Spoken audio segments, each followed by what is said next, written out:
Chairman বাড়ি পর্ব সংখ্যা ৫। কবিতা বেগম আসলেন না। তিনি মানুষটা জেদি প্রকৃতির। মেয়ের জন্য গত কয়েকদিন ধরে তিনি যে পরিমাণে মানসিক ধকল সয়েছেন তাতে তার মাথার ঠিক নেই। তার ওপর আবার সেই মেয়ের শ্বশুরবাড়িতে পা রাখা অসম্ভব। তিনি স্পষ্ট জানিয়ে দিলেন, মরে গেলেও ওই বাড়িতে চৌকাঠ মারাবেন না তিনি। মিঠাই অবশ্যই অতশত ভাবল না। সে বের হলো, সাথে বেহুলার মামিরা এবং পাড়া প্রতিবেশীর জোনাচারেক উৎসাহী মুরব্বি। তবে সবচেয়ে অবাক করা কাণ্ড হলো বাহার, বেহুলার ছোট ভাই, জন্মগতভাবে যার পায়ের সমস্যা। ঠিকমতো দুপা ফেলে হাঁটতে পারে না ছেলেটা, নিজেকে সামলাতে পারে না। সে আজ বোনের খবর শুনে কেমন উন্মাদের মতো হয়ে গেল। হামাগুড়ি দিয়ে হলেও সে যাবে। শেষ পর্যন্ত মিঠাই তাকে সাথে নিতে বাধ্য হলো। বিকেলের তপ্ত রোদের মিঠাইয়ের ফর্সা মুখটা টকটকে লাল হয়ে আছে, ঠিক যেন আগুনের লাভা বেরোচ্ছে। তার হাঁটু ছাড়ানো একঢাল চুল পিঠের ওপরে খোপা করা। গরমে চুলগুলো রীতিমতো তার কাছে বোঝা হয়ে দাঁড়িয়েছে। ঘাড়ের কাছে কয়েকটা অবাধ্য চুল ভিজে সেটে আছে। চেয়ারম্যান বাড়ির বিশাল লোহার গেটের সামনে এসে মিঠাই একবারে থমকে দাঁড়ালো। অবাক কাণ্ড! সকালেই সে এই পথ দিয়ে কতবার হেঁটে গেল, অথচ সে একবারও ঘুণাক্ষরে টের পেল না যে এই সেই অভিশপ্ত দেওয়ালগুলোর ভেতরেই তার বোন বন্দি হয়ে আছে। একেই বোধহয় লোকে নিয়তি বলে। মিঠাই মাথার ওড়নাটা টেনে গলায় পেঁচিয়ে নিল। তারপর গভীর একটা নিঃশ্বাস ফেলে গেট দিয়ে ভেতরে ঢুকল। প্রথম কদমটা ফেলতেই তার প্রতিচ্ছবি জুড়ে কোনো আন্দোলন বয়ে গেল। শরীরটা কেমন যেন কেঁপে উঠল। অদ্ভুত এক অনুভূতি। এই বিশাল বাড়িতে এমন কি আছে যা তাকে এভাবে জানান দিচ্ছে? এখানে কি অন্য কোনো রহস্য লুকিয়ে আছে, যা ভবিষ্যতে মিঠাইয়ের সাথে জুড়তে চলেছে? নাকি এটা শুধুমাত্র মনের ভুল? মিঠাই অবশ্য বেশিক্ষণ এসব ভাবার মেয়ে না। জীবন তাকে অনেক কিছুই শিখিয়েছে। আবেগ চেপে রেখে সে সামনের দিকে তাকালো। সদর ভবনের সামনের উঠোনে বেশ জটলা পেকেছে। লোকজন ফিসফাস করছে। হঠাৎ ভিড়ের এক কোণায় তার চোখ আটকে গেল। একটা উজ্জ্বল হলুদ রঙের শাড়ি, ঠিক যেন বসন্তের রোদে ঝিলিক দিয়ে ওঠা সর্ষে ফুল। হ্যাঁ, ওটাই তো বেহুলা। মিঠাই আর স্থির থাকতে পারল না। বাহারের হাত শক্ত করে ধরে সে ভিড়ের দিকে প্রায় দৌড়তেই শুরু করল। মানুষের কোলাহল ভেদ করে সে তার বোনের কাছে পৌঁছতে চায়, যে বোনকে সে প্রায়ই হারিয়ে ফেলেছে। জ্যোৎস্না কি আজ একটু বেশিই ফুটেছে কে জানে। হিমু হলে হয়তো এখন পকেটহীন হলুদ পাঞ্জাবিটা গায়ে জড়িয়ে কোনো এক নির্জন রাস্তায় হাঁটত। কিন্তু পরিস্থিতি এখন অন্যরকম। চারপাশটা গুমুট। মিঠাই সামনে এগোতে পারছে না। তার কেন জানি মনে হচ্ছে কিছু একটা অব্যক্ত রয়েছে। গুরুজনরা নিচু গলায় ফিসফাস করছে। সামনে একটা কাঠের চেয়ারে ঝাঁকিয়ে বসে আছে এক মহিলা, গায়ে নীল রঙের জামদানি শাড়ি। অভিজাত্য জিনিসটা সবসময় চেঁচিয়ে বলতে হয় না, শাড়ির ভাঁজেও তা লুকিয়ে থাকে। মিঠাই তার ওড়নাটা মুখে আরও চেপে ধরল। সে চাইছে অদৃশ্য হয়ে সবটা দেখতে, অথচ বুকটা অকারণেই ঢিপ ঢিপ করছে। তর্কের সুর চলছে। এক পক্ষ বেশ গলা উড়িয়ে বলছে, আরে ভাই, বিয়া তো হইছে আমাগো পোলার লগে, এই বাড়িতেই। যা হইব সামনে দেখা যাইব, আপনারা এত পেঁচাল পাড়তাছেন কেন? অন্য পক্ষও দমে যাবার পাত্র নয়। তড়িৎ উত্তর এলো, কপাল মন্দ, আমাগো মাইয়ারে বদনাম করাইয়া বিয়ার রাইতে জোর করাইয়া বিয়া করান লাগবনি। এইটা কেমন বিচার? দুই পক্ষের এই যুক্তি খেলায় মাঝখানে দাঁড়িয়ে মিঠাই যখন একটু উকি দিতে চাইল, ঠিক তখনই তার হৃৎপিণ্ডটা এক মুহূর্তের জন্য থমকে গেল। চেয়ারের ঠিক পেছনে একটা ছায়া দাঁড়িয়ে আছে। বিশালদেহী পালোয়ান এক অবয়, পরনে লুঙ্গি, পেশিবহুল হাত দুটো বুকের ওপর আড়াআড়ি করা, পরনে খয়েরি রঙের শার্ট, ওপরের কয়েকটি বোতাম খোলা। মিঠাই একটা শুকনো ঢোক গিলল। তার চোখজোড়া বিস্ময়ে বড় বড় হয়ে গেছে। উত্তেজনার অভিসজ্জে মুখ থেকে কাপড়ের বাঁধনটা আলগা হয়ে একটু সরে গেল। ঠিক তখনই মহেন্দ্রক্ষণে লোকটার সাথে তার চোখাচোখি হয়ে গেল। লোকটা আর কেউ নয়, রাজ আমির। মিঠাইয়ের এই অসময়ে এখানে দেখে রাজ আমিরের চোখ কোটর থেকে বের হয়ে আসার উপক্রম হলো। তবে এই চমকানোটা সেকেন্ড কয়েকের ব্যাপার মাত্র। মানুষেরা খুব দ্রুত স্বাভাবিক হতে জানে। রাজ আমিরও তাই করল। অন্তত কায়দা করে সে নিজের জিভের নিচে একটা চিকন কাঠের সলকা বের করল। তারপর আয়েশ করে সেটা দাঁত দিয়ে চিবোতে লাগলো।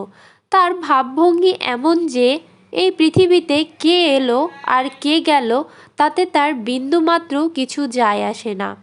সাঈদের বিয়েটা যে সম্পন্ন হয়েছে এটাই বড় কথা। বাকি ঝামেলা চুকানোর জন্য তো চেয়ারম্যান বাড়ির প্রতাপশীল কর্ত্রী রানী আমিরই বসে আছেন।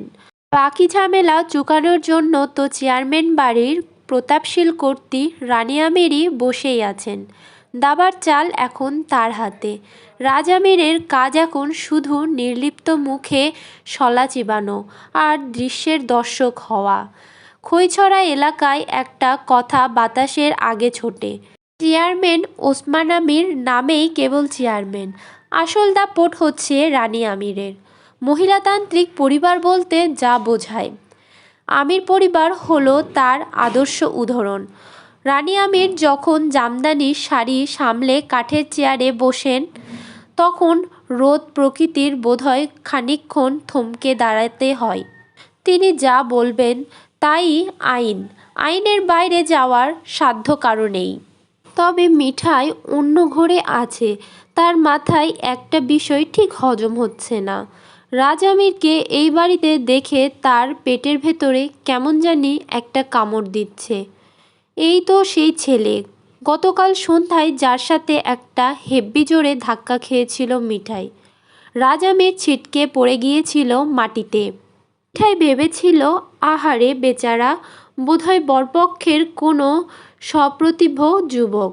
কিন্তু এখন দেখা যাচ্ছে হিসেবটা সম্পূর্ণ উল্টো। এ তো দেখি খোদ শত্রুপক্ষের রাজা।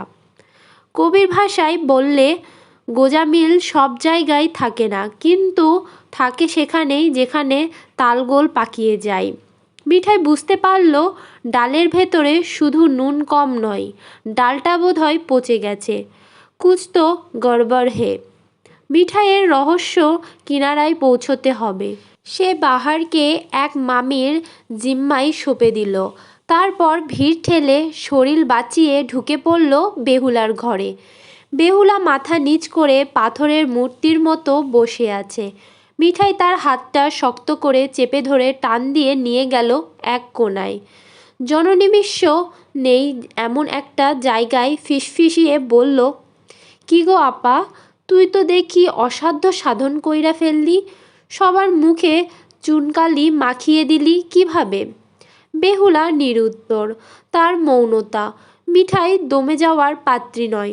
সে আবার ঝেঁঝে বলল, চাচা যান বিছনায় পড়ে কাতরাইছেন, আর তুই সুযোগ পেয়ে এমন একটা ছেলের গলায় মালা দিলি যে ছেলেটা তোর নিজের জন্মদাতা বাবাকে মারধর করলো, তার সাথেই কবুল বললি। তোর মাথায় কি মগজ আছে নাকি কিছুই নাই? সবটাই জোছনায় ধুইয়া গেছে। বেহুলা কথা বলল না। তার দৃষ্টি মেঝের দিকে নিরুদ্ধ। মানুষের মন বড় বিচিত্র জায়গা। সেখানে ঘৃণার পাশেও মাঝে মধ্যে ভালোবাসা ঘর বাঁধে। মিঠাই রক্তমাংসে এক উত্তেজিত তরুণী, যার কাছে এই বিষয়টা এখন পৃথিবীর সবচেয়ে বড় ধাঁধা হয়ে দাঁড়িয়েছে। কিভাবে কি ঘটল সব? মিঠাইয়ের চোখে মুখে রাজ্যের বিস্ময়, মিঠাইয়ের চোখে মুখে রাজ্যের বিষাদ। সে বিশ্বাসই করতে পারছে না তার বড় আপা, যে কিনা শান্তশিষ্ট লক্ষ্মী মেয়ে হিসেবে পরিচিত, সে এমন কাজটাই করতে পারে। দিয়ে আবার বলল, বল না আপা, আসল ঘটনাটা কি? কারো কি সাধ্য আছে তোকে জোর করে এই পথে নামানোর? তুই একবার শুধু আমায় ভরসা করে বল। তোর এই বিপদ থেকে বের করা আমার দায়িত্ব। সত্যি করে বল তো, কেউ কি তোরে জোর করে বিয়ে করাইছে? বেহুলা কোনো উত্তর দিল না। সে জানালার বাহিরে মুখ গোমড়া করে তাকিয়ে রইল। মেঘ জমেছে আকাশে, হয়তো খানিক বাদেই বৃষ্টি নামবে। কদমের গন্ধে চারপাশটা মোমো করছে। হুট করে এই পরিবেশে বেহুলার নীরবতা মিঠাইকে আরও বিচলিত করে তুলল। বেহুলা মাথা নিচ করে খুব ধীর গলায় বলল, না রে মিঠাই, কেউ আমারে জোর করেনি। আমি নিজের ইচ্ছেতেই ঘর ছেড়েছি।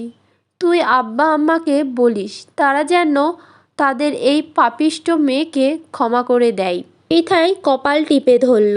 হিমু ভাইয়ের মতো যদি তারও কোনো অপ্রাকৃত ক্ষমতা থাকতো, তবে সে হয়তো এই মুহূর্তেই বেহুলার মনের অন্দরে কি চলছে তা পড়ে ফেলত।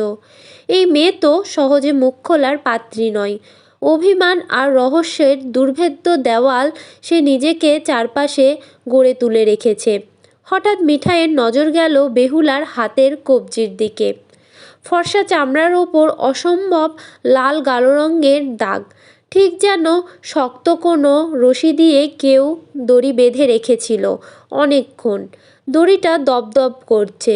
মিঠাই চিৎকার করে উঠল, আপা, তোর হাতেও কিসের দাগ? পরিষ্কার করে বল তো কী হইছে?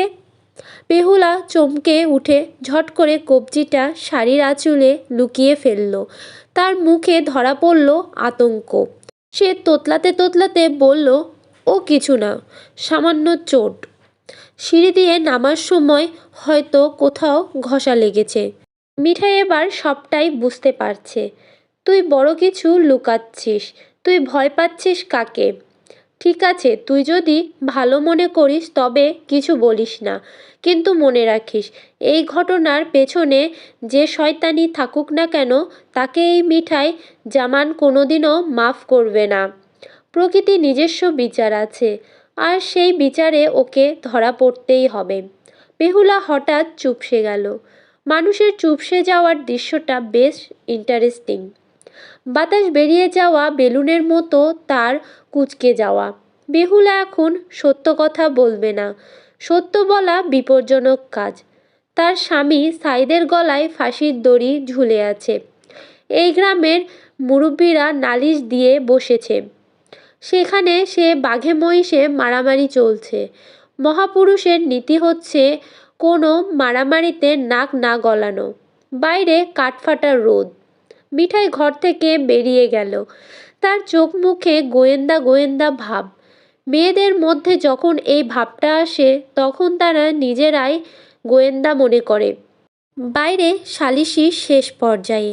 রাজ আমির দাঁড়িয়ে আছে। তার শরীর থেকে একটা তেজি ভাব বের হচ্ছে। রানী আমির ঘোষণা দিল, এই মেয়ে আমাগো বাড়ির বউ। আমার বাড়িতে কোনো আশ্রিত মেয়ের অসম্মান আমি সহ্য করি না।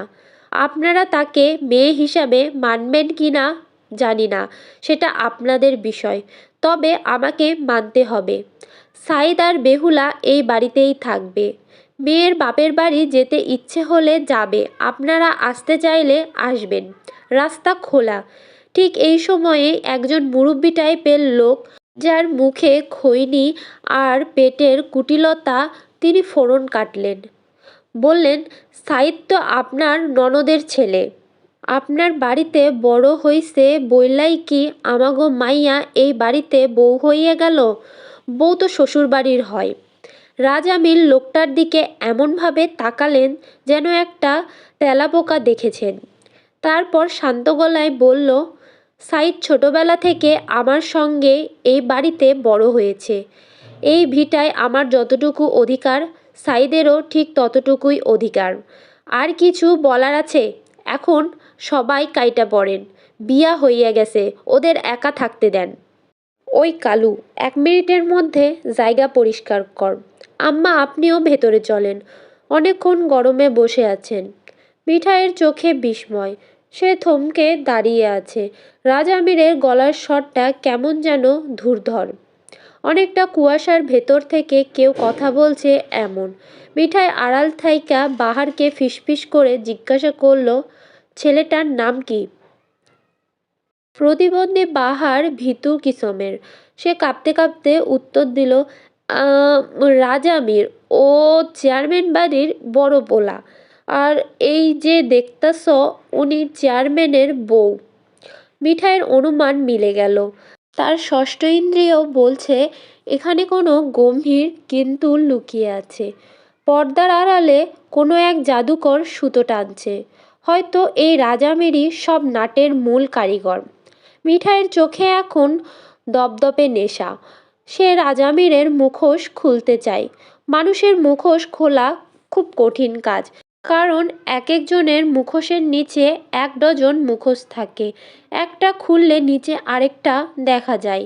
রাজামীর যে রহস্যর কোন স্তরে আছেন তা জানা খুব প্রয়োজন। আর মিঠাই সে জেনেই ছাড়বে। কে রাজামীর? কী রহস্য আছে এই চেয়ারম্যান বাড়িতে? পরের পর্বগুলোর জন্য কমেন্ট বক্সে কমেন্ট করুন এবং নতুন গল্প পেতে চ্যানেলটি সাবস্ক্রাইব করুন।